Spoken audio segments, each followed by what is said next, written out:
রাস্তায় টাকা পাইলে কি করব? আমরা রাস্তায় টাকা পাইলে করি কি? মসজিদে দিয়ে দিই। আচ্ছা, ওইটা হলো হকুল ইবাদ। হক দুই প্রকার, হকুল্লাহ, হকুল ইবাদ। বান্দার হক আর আল্লাহর হক। হকুল্লাহ আল্লাহর হক, আল্লাহ চাইলে মাফ করে দেবে।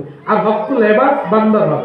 এটা এটা আল্লাহ, বান্দা মাফ না করলে মাফ হবে না। এবার রাস্তার টাকা পাইলে কি করবে? প্রথম কথা হলো, রাস্তায় টাকা পাইলে এটা মসজিদে দান করা যাবে না। এটা মসজিদে কি দান করা যাবে না। প্রথমে আপনি টাকাটা পাইছেন, টাকাটা পাওয়ার পরে দীর্ঘদিন মালিক তালাশ করবে। মালিক তালাশ করার পরে, ভালো করে শুনেন, বেশ লাগাইন না।